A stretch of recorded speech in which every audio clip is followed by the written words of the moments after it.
It has been 4 years since Steve stopped coming back to our house. Even during this year's New Year's holiday, he didn't even contact me. I went alone to a nearby church for New Year's Day service. What I saw there was a family that looked incredibly close-knit, clearly enjoying each other's company. A family I could never compete with. Steve, that family over there, they look like the happiest family together, right? So, you must have someone else now besides me. I wish you all the best. No, that's not it. There's a deep reason behind this. Please, just hear me out. From this point, what could he possibly explain? Looking back, I think our failure to seriously discuss having children was the cause. We were too focused on our jobs and never really talked about it. But for him to go and have a child elsewhere without telling me, it felt like too much. I thought about it and I decided to leave the place. Tears wouldn't stop and anger built up inside me. That's right. I need to apologize to Michelle. She had warned me about Steve's cheating so many times. I was the one who refused to listen. With that thought, I quickly headed to Michelle's house. I'm Susan Miller. I'm 35 years old, and I'm the manufacturing manager at a sock production company. The company I work for is a family-owned business. Since my father is the president now, I'll eventually have to take over the company. I actually have a sister, Michelle, who didn't join the company because she wanted to open her own store. She's already married and moved out. That's why I've been working hard, focusing on the business as the successor to our company since I was young. But even I, who was always focused on my work, started noticing a man in my late 20s. This man was Steve, a delivery driver for our company's products. Steve, who was my age, would always smile and greet me first whenever he came to the company. Our employees started teasing me, saying, "Steve's got a thing for you, doesn't he?" So I began to think about him more. He was the picture of a charming young man. I had heard he didn't have a girlfriend, but I never thought someone like him would be interested in someone like me, sweating it out at the factory. I thought that was the case, but to my surprise, Steve was the one who approached me. One day, after returning from a business trip, Steve spoke to me outside the office. Susan, if you're free, would you like to have dinner with me sometime? I was so happy when he invited me, and after we had dinner, he asked me out. We started dating, and by the time I was 30, we got married. Since I was the heir to the family business, Steve came in as my adopted husband. He was a great, understanding partner, always helping out with household chores. Because of that, I was able to focus on work without any worries after we got married. Steve wasn't just kind and helpful with the housework, but he also worked hard at his job in the delivery business. Our employees would tell us we were an ideal couple, both continuing to pursue our individual careers, and I was genuinely happy with our marriage.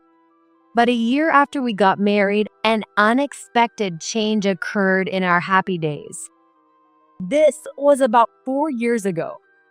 When the world went into lockdown due to the pandemic, many people started working remotely and staying indoors. Steve, with a serious expression, told me, I'm sorry, Susan. Lately, the deliveries for online shopping have increased, and I've been getting busier. I won't have enough time for commuting, so I'll need to stay at the company more often from now on.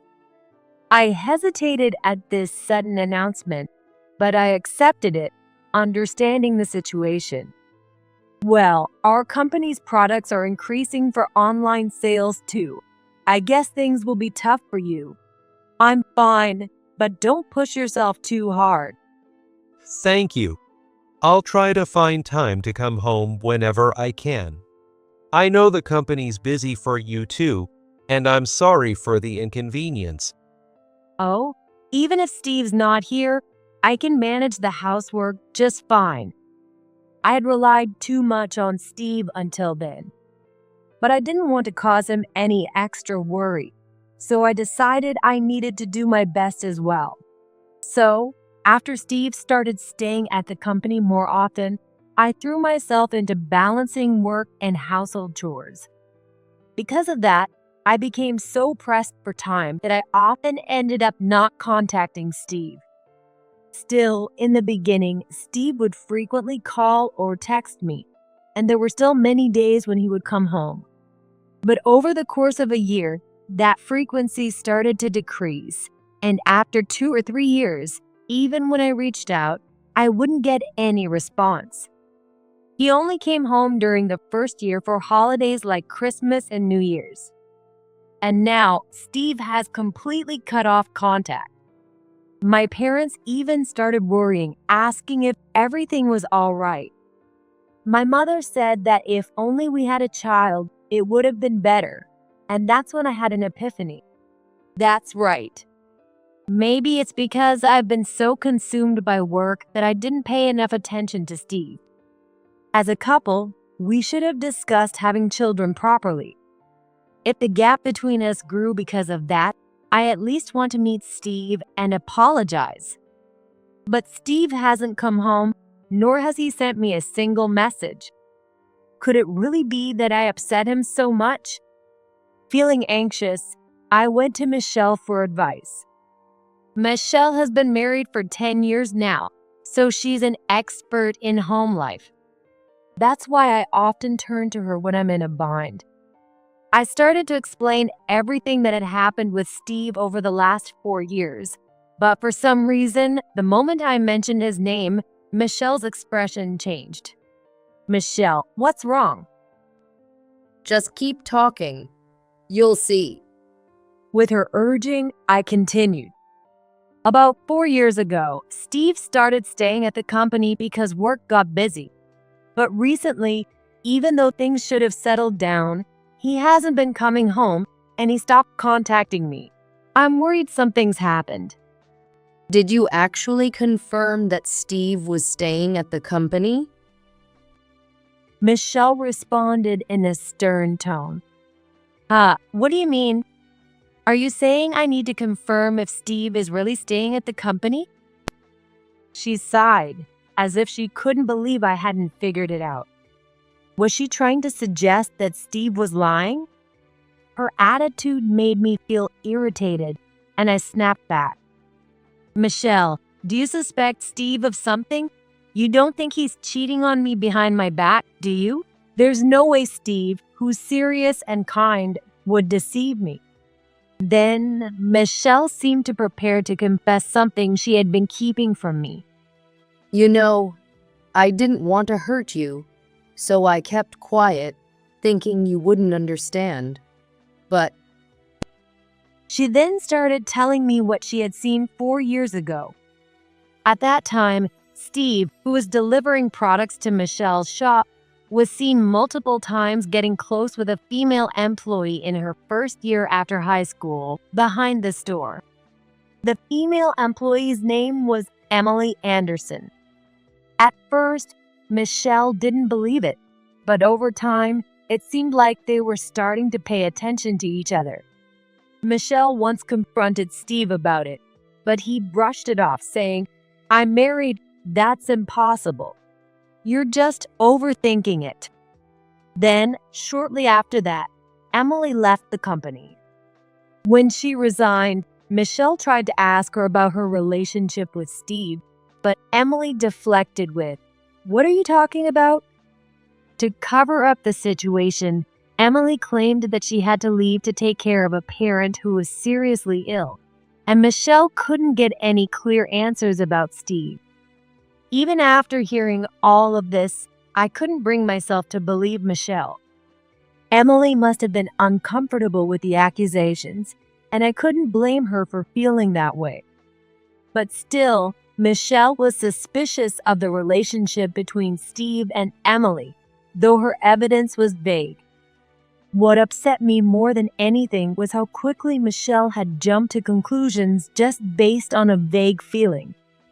Michelle, I really don't like how you always suspect people so quickly. If you're going to say things like that, I shouldn't have come to you for advice in the first place. I'm sure Steve has other reasons for not being in contact. Oh, really? Then why don't you go find out for yourself? If he's too busy with work, I'm sure he could still make some time for you, don't you think? Michelle snapped back, irritated by my response. Even if she hadn't said that, I could have just contacted the company myself.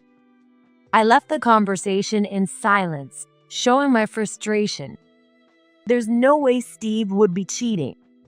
I contacted the company, and while they were too busy to give me many details, they assured me that Steve was still working hard. Sure enough, Michelle must have been overthinking it.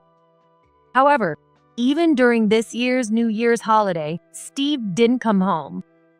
I waited until the third day of the new year, but when nothing changed, I decided to go alone to the New Year's service at a nearby church. Fortunately, it was Saturday, so there were still a few visitors coming to the church. Then I saw a man walking toward me, holding hands with a boy who looked about 3 years old, both looking very happy. Daddy, hurry up. Buy me cotton candy. The father, being pulled by his energetic son, was walking toward me. It was such a heartwarming scene to watch. But when I looked closely at the father's face, I was shocked to realize that it was Steve. Steve? I couldn't help but shout out loud, and as soon as Steve saw me, the smile he had on his face instantly disappeared, replaced by a pale expression. Susan, what are you doing here? Why? More importantly, that child just called you Daddy. When I asked, Steve immediately looked away. Then, behind him, I saw a young woman holding a newborn baby, dressed in a white baby dress. Steve? What's going on? Is she someone you know? Well, she's a distant relative. Her name's Emily. Sorry, could you take John and go ahead without us? Let's go, Mama. The boy, John, was calling the woman holding the baby Mama. She looked to be around 23 years old. Steve called her Emily. That was the name of the female employee Michelle had mentioned. When I did the math, the ages matched. The baby she was holding seemed to be their second child. Could this child also be Steve's? My mind went blank. Emily, with John in tow, continued walking ahead. Once Lucy's christening is over, how about we all go out to eat? Yeah. I want the hamburgers Daddy likes. Daddy sure does loves hamburgers, doesn't he? They were chatting happily as they walked. I knew Steve loved hamburgers. From the conversation, it was clear that the children were definitely Steve's. This meant that, despite still being married to me, Steve had an affair with Emily. Once Emily walked away with the children, Steve looked at me with an awkward expression. He was probably thinking about how to explain himself. Without saying a word, Steve just stood there, and I expressed my honest feelings. Steve, that family over there with you looks like a happy family, so you must have someone else now besides me. I wish you happiness. Right. It was clear that they looked like a close-knit family. A family I could never compete with. But even at this point, Steve started making excuses. No, that's not it. There's a deep reason behind this. Please, just hear me out. Oh, why bother explaining now? More importantly, your girlfriend and kids are waiting for you. Isn't today the important second shrine visit for your child? Go on ahead. I said those words and left the place in a hurry. I walked quickly but aimlessly, with no particular place to go. Tears kept flowing from my eyes. Looking back, I think it was our failure to focus on starting a family because we were too caught up in our work that caused all of this. But for him to go and have children with someone else, it was too cruel. Anger welled up inside me, and I stopped in my tracks. That's right. I should apologize to Michelle. She warned me so many times about Steve's affair, and it was my fault for not listening. With that thought in mind, I headed straight to Michelle's place. When I arrived, her shop was open, and there were a few customers. However, when Michelle saw me standing there with a tearful face, she quickly came out to meet me. What's wrong, Susan? Michelle, I'm so sorry. With tears streaming down my face, I collapsed on the ground and started crying. Michelle gently rubbed my back in concern. Don't sit there like that. Come inside. She wrapped her arm around me and guided me into the shop. There were a few customers, but Michelle left the shop in the hands of the other staff and led me to the back. I'm really sorry. If only I had listened to you and taken your warnings seriously. About Steve, right? It's okay. Just take your time and tell me everything. I calmed myself with the tea Michelle made and began to explain what had happened. Even Michelle, hearing the story, frowned in disbelief. I had a feeling something was off with those two, but I never imagined they had 2 kids together. This is something I can't forgive. She said this with a fierce look and then pulled a green paper from a drawer. Michelle, is that? Yes, it's the divorce papers. I thought Steve's affair would come to light eventually, so I prepared them ahead of time. Just fill in your section. I was shocked to find that she had prepared this in advance. At this point, I realized there was no turning back, and without hesitation, I signed the divorce papers. Okay, let's go. Go where? Michelle suddenly stood up with determination.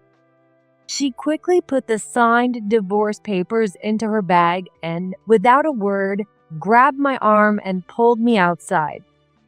Hey, where are we going now? Just follow me, you'll see. It was already past 10 p.m. At this hour, I was led to an apartment. Okay, you stay hidden for now and watch from the shadows. Don't show yourself until I give you the signal. Wait, okay, got it.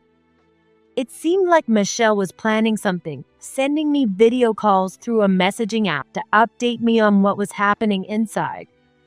What on earth was she about to do? While I was wondering, Michelle rang the intercom at apartment 3 on the first floor. From inside, a young woman's voice answered, "Hello?" But no way. Who is it? Emily, long time no see. Do you remember who I am? Wow, manager. It was definitely Emily's voice, the same woman I had seen at the shrine earlier today. Emily hesitantly asked Michelle, What can I do for you? Just open the door. I've brought you something good. could something good be referring to the divorce papers? After Michelle said that, Emily, with a suspicious look on her face, slowly opened the door. At that moment, Michelle slipped inside and called out loudly, Steve, I know you're in there. Michelle's voice caused John to come running toward her. Since they had said they were going to eat out after the christening, it seemed that John had just gotten home and was still awake. But when John saw a stranger enter the house, he looked confused. Who are you? Michelle petted John's head and spoke in a cheerful tone, charming him. Wow, thank you for the warm welcome. What a good boy you are. I'm your dad's sister. Is your dad home? Yeah, he's here. Daddy, it's your sister. As expected, Michelle, with years of experience in customer service, knew how to handle children well. John, fully trusting Michelle, called for Steve without hesitation. At this point, Steve had no choice but to come out. He reluctantly peeked his head out from the back, looking displeased. Geez, I can never win against Michelle. But how did you know I was here? How do you think? I heard everything. You haven't even gotten a divorce, yet you've had 2 kids with Emily. What the hell is going on? From the flow of the conversation, it seemed like this was Emily's place. And for the past 4 years, when Steve had hardly come home, it appeared he had been staying here. Despite being overwhelmed by Michelle's shouting, Steve tried to come up with some excuse. Well, there's a reason for all of this. I don't care what the reason is. The fact is, Steve, you're at Emily's place and being called daddy by the kids. That's undeniable. So no more excuses. Sign this right now. Michelle thrust the divorce papers I had filled out earlier in front of Steve. Steve looked at them with a troubled expression. Please stop talking about this in front of the kid. Then let's go outside. If you don't listen, I'm not moving from here. With a glare, Michelle spoke firmly, and Steve, looking scared, stepped outside. But why was he hesitating to divorce, especially with children involved? Michelle seemed to wonder the same thing and immediately asked him, Steve, why are you so against divorcing? There's no child between you and Susan, so why not just end it? I don't want a divorce. Emily is Emily, but Susan is still my wife. What is he saying? If that's the case, what is he planning to do with the children he had with Emily? Is he going to raise them as the mistress's kids forever? I couldn't make sense of Steve's thinking at all. Michelle, still fuming, shouted at him again. What? That reasoning makes no sense. Stop dreaming and just sign the damn divorce papers. No way. If I do that, my position will be ruined. Your position? Michelle, clearly at a loss for words, was struggling to understand Steve's reasoning. Then she turned to me, beckoning me over. Looks like it's time for me to step in. Steve, please, I don't want to be married to you anymore. Susan, why are you here? Steve, surprised, looked at me as I stepped out from behind the corner. Behind him, Emily appeared. Steve, I'm asking you too. I can't take this anymore. You said you didn't want to lose your position as the son-in-law of Miller Corporation, so I've been putting up with it.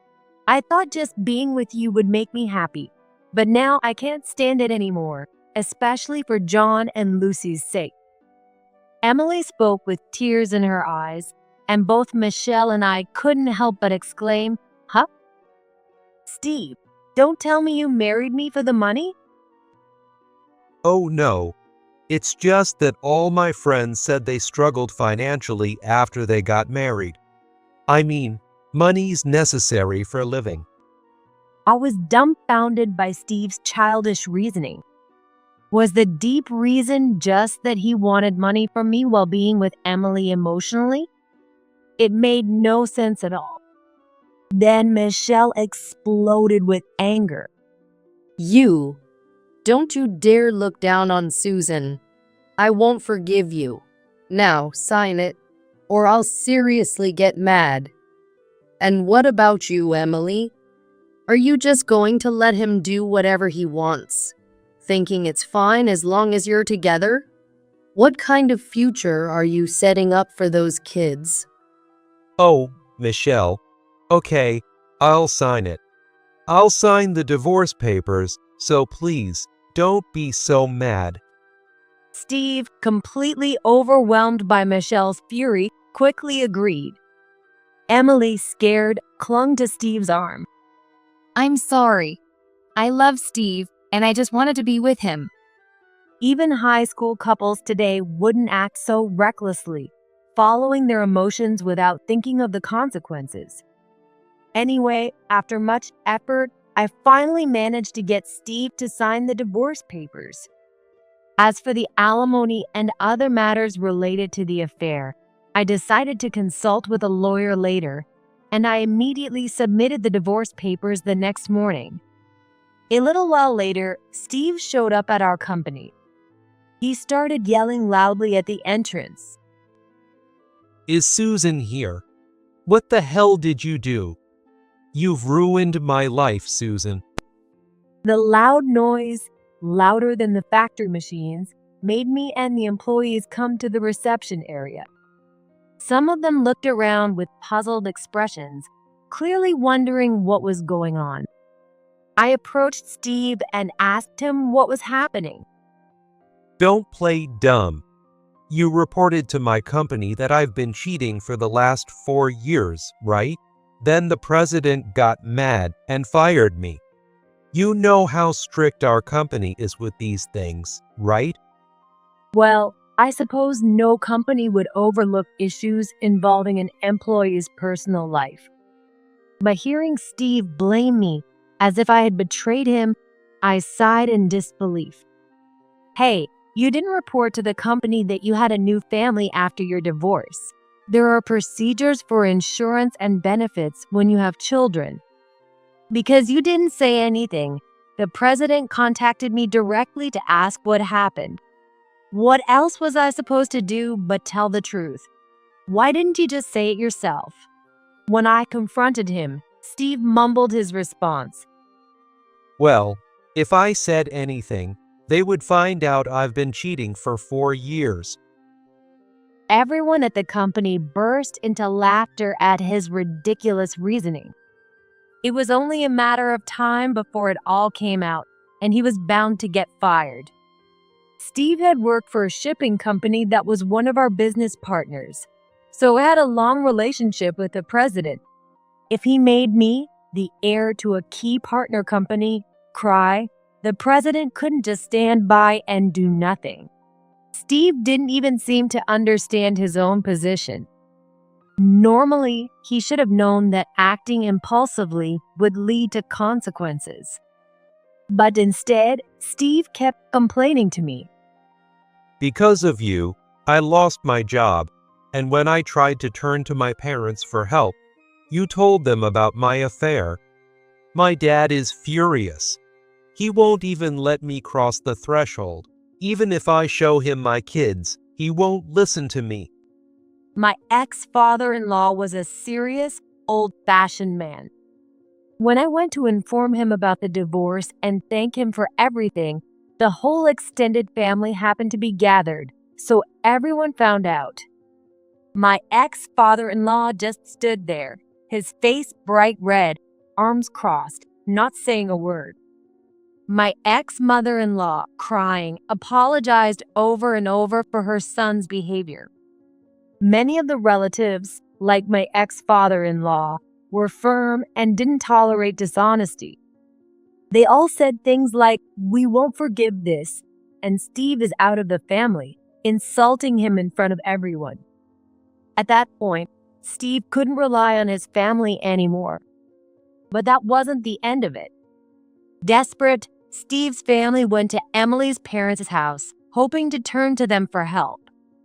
But when they got there, Emily's father, a stubborn man who fit the stereotype of a tough father, was waiting for them, looking like a monster.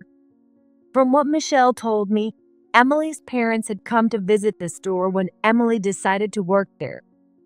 They were familiar with Michelle, so Michelle had already informed them about Steve and Emily's affair, including the fact that they had 2 kids.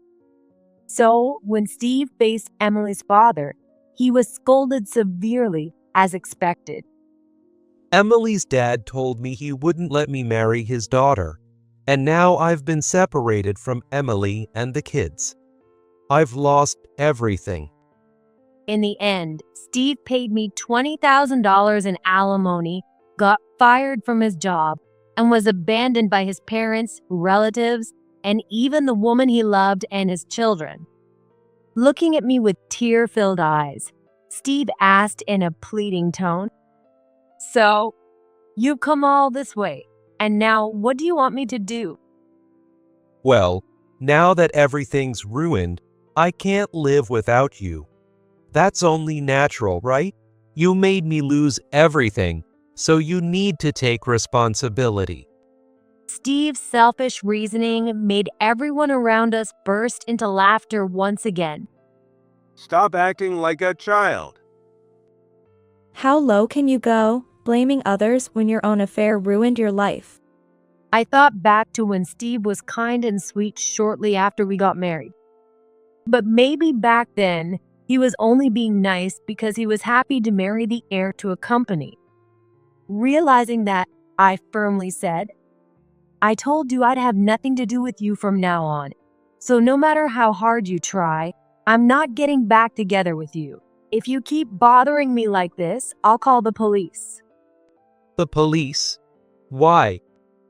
Steve, sweating nervously, was flustered while people around us commented, Well, stalking is a serious crime. This is totally a case of being caught in the act, right? Just give it up, you idiot. Huh? I don't want that. Realizing how bad the situation was, Steve quickly ran off. Our company had a surprising number of strong-willed employees, so after being scolded like that, I figured Steve wouldn't show up here again. To make sure Steve didn't keep bothering me, I canceled my old phone and got a new one, completely cutting him off. Now I could ignore his existence forever. I also moved back to my parents' house, fully on defense mode, and felt a bit of relief. The next update I got on Steve's situation came from Michelle. Apparently, Emily, who was supposed to have returned to her parents' house with the children, had left the kids there and gone back to Steve alone. She then appeared at Michelle's shop, asking if she could work there again. When Michelle asked why she had returned without the children, Emily confessed that she didn't want to be apart from Steve. When she left her parents' house, her father had strongly opposed it, telling her that if she really wanted to be with Steve, she had to leave the kids behind. It made sense. There was no way a mother who couldn't even let go of a man be able to properly raise children. It seemed that her parents had decided they would raise the kids themselves rather than entrusting them to Emily. But how far was Emily willing to go, drowning in her love? It felt like when she begged Steve to divorce me, she just wanted him to sever ties with me as quickly as possible. Using her children to keep the man she loved was the lowest form of parenting. Of course, Michelle turned Emily away, saying she couldn't hire her. However, it seemed that Emily had a good reputation with nearby shops when she worked at Michelle's store, and after asking around, she somehow found another place to work. But while Emily was dealing with all of this, Steve was still carrying on his relationship with her and, unbelievably, was also looking for another woman who seemed to have money. Emily discovered this when she saw Steve's phone and found pages where he had applied to group dates with nurses and civil servants. Even Emily couldn't hold back her anger, and after a heated argument, the two of them broke up. I did apply, but since I don't have the qualifications or education, I wasn't allowed to go on those group dates. So I didn't do anything wrong.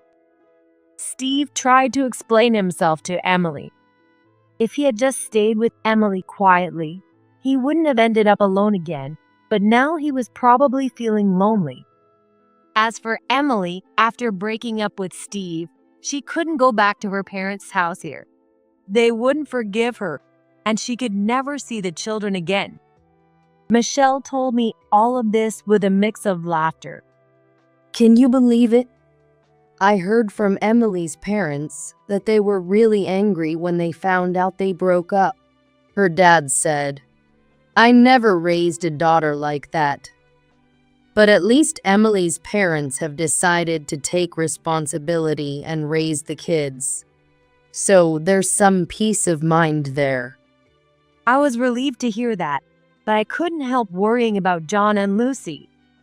Thankfully, after hearing that from Michelle, I felt a bit of relief.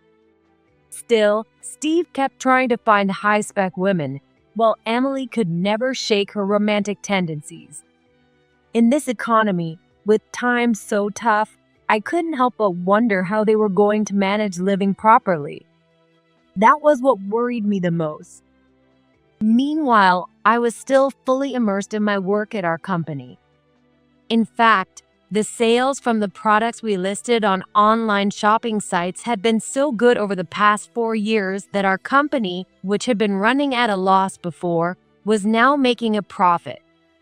Last year, we barely had a new hire, but this spring, 7 new graduates are joining the company. All of them were passionate about manufacturing and came in with bright eyes. I'm excited to see the future of the new employees, their eyes sparkling with enthusiasm. Additionally, this spring, my father will step down from his position and become chairman, and I will take over as the new CEO. As I approach my late 30s, I haven't had much luck with marriage, but my company feels like family to me. Among the new employees, the high school graduates might even feel like my own children. Michelle's shop, which sells our company's products, is also doing well. She has 3 kids, and her youngest started kindergarten this spring. When she showed me the photo from the entrance ceremony, I noticed a familiar boy in the picture. That is John, who has just started kindergarten in the younger class. He was walking happily, holding his grandfather's hand. Behind them, there was also their grandmother, holding Lucy in her arms. It looks like they are being raised in a happy environment. As I smiled at the photo, Michelle teased me, saying, "Susan, don't give up. There are plenty of guys out there." I couldn't help but chuckle at that. But seeing how fulfilled Michelle is in both work and family, it made me think maybe I should start looking at things more positively. I've spent my life so far focused solely on work. But who knows what the future holds? If I live positively, something good will surely come my way eventually. As I thought about this, I looked up at the bright sky with a hopeful smile.